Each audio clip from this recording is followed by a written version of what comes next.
bleak May morning in 1994, Labour politicians gathered to mourn their leader, John Smith. His death severed a link with Labour's past. Smith, alone among his colleagues, had served in the last Labour cabinet.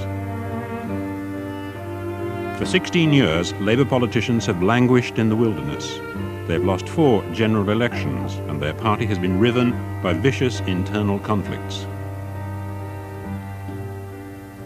The problem of the Labour Party in the 70s and 80s is not complex, it's simple. Society changed and the party didn't. So you had a whole new generation of people with different aspirations and ambitions, a different type of world, and we were still singing the same old songs that people had sung in the 40s and 50s. I think the Labour Party has got to accept responsibility for its own failure, and that does call for the most serious examination of what was wrong with the party. But to condemn the country to 16 years of one-party rule, and particularly fanatical and ideological rule as it's been, is something which the Labour Party should never cease to remind itself of. The tragedy has been for the people out there who needed a Labour government. Certainly the years since 1979 have been a tragedy for my constituents. Black, poor, unemployed, badly housed. The defeats, and therefore our performance, have been a tragedy for the lowest paid 10-20% of the population, and we must feel some guilt about having behaved in a way which prevented us from coming to their assistance. In the 80s, Labour leaders failed to offer an appealing alternative, and their response to nearly 2 decades of Conservative domination has been to shed many of the party's socialist ideals. I don't think anybody believed that you could have a Conservative government that would be able to maintain itself over 4 elections and remain in power for what has been 16 years. I think what Mrs. Thatcher understood in 1979 was the need for change. I think what Labour failed to understand then was that change had to come about and that Labour should have been sponsoring change. And I think we've had to come to terms with that over a period of 16 years. I've seen so many failures based on the idea, give up everything you believe and you'll win. You give it up and you don't win. And then people say we didn't give up enough, so we've got to give up even more. And I think that is the tragedy, really, of the Labour Party since since 1974. It hasn't appeared to stand for anything. People are not fools, they see that. So they say, better the devil we know.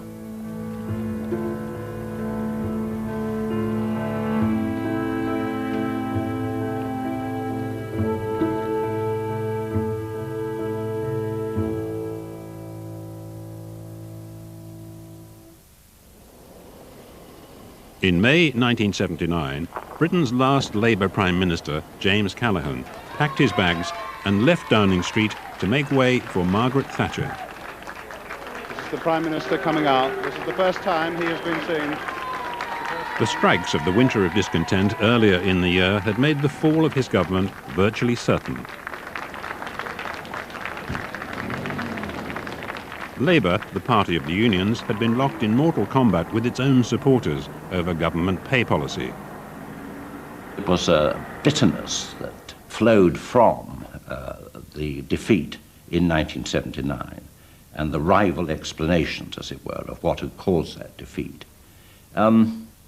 It did break, in many ways, the unity of the Labour Party, not for, as it were, a short-term disagreement on policy, but it really shook the party to its very foundations.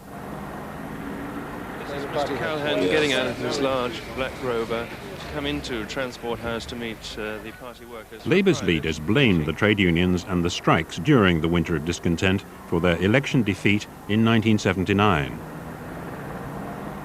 The workers voted against the consequences of their own irresponsibility, and that, of course, is what put Mrs. Thatcher in, because half the members of trade unions voted for parties other than the Labour Party in that first vote which put Thatcher in, because they were so disgusted at the way their own unions had behaved.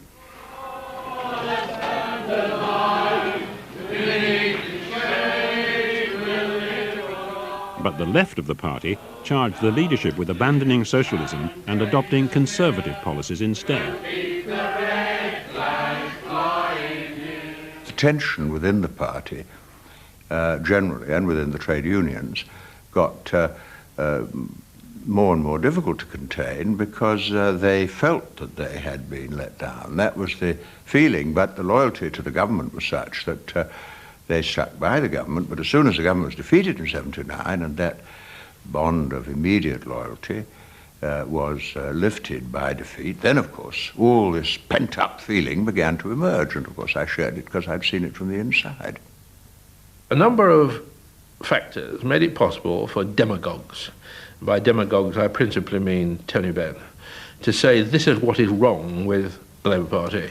Your leaders betray you, your leaders are really Tories in disguise, policy is never genuine socialism, it's always capitalism dressed up to look like something different. And because of the despair of 79, the party was in a mood to believe that. The Labour Party for 2 or 3 years wasn't an opposition at all. It was an opposition to itself. There was an internal opposition.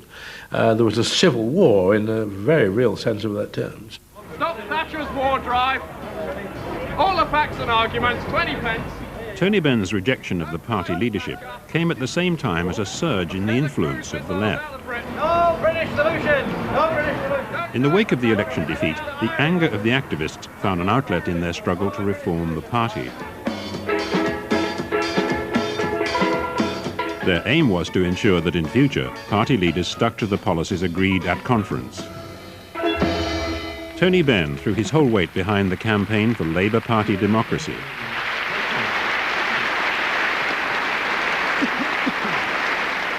In Tony Benn, the left had found a charismatic figurehead.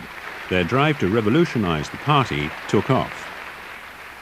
I do think much of it must be attributed to the leadership of Tony Benn. That's, I think, the first time, perhaps since Aneurin and Bevan, which was 20 years previously, that the left had within their ranks someone clearly of leadership potential, who was an inspiration, who had a grand vision, who had a sense of purpose, and who was a brilliant communicator. There is no prospect whatever of changing the future of this country for ourselves and our children, or the future of the world for humanity at large, unless we can enlarge the area of democratic responsibility so that what the people want can be realized through their institutions.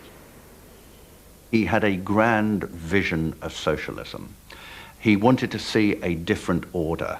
He was passionately opposed to the technocrats who simply took a view that we can manage the capitalist system better than the Tories or the capitalists. He wanted to do away with that. He wanted to do away with the old order, and if need be, that meant doing away with the old order within the Labour Party.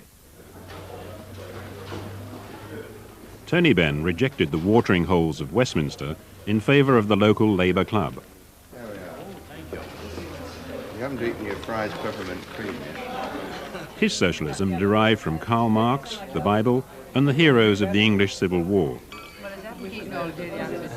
don't think he was ambitious for himself, but he had this wonderful image of the working class. It was rather like the noble savage sort of thing, and I used to have to bring him down to earth sometimes. I think he came from a rather aristocratic background, and he enjoyed the company. He was never happier than in a miners' institute or among working people. He liked their company, he liked the way they were open and honest and had a pint of beer, and he enjoyed being with them. And they looked up to him and they respected him. And it really was a bit like the Governor-General of Yorkshire, you know, something like that. He was always a charming and delightful speaker, public speaker, but he seemed to develop a much greater persuasiveness and magnetism as a public personality as the 70s wore on. Also, the shipbuilders, you know,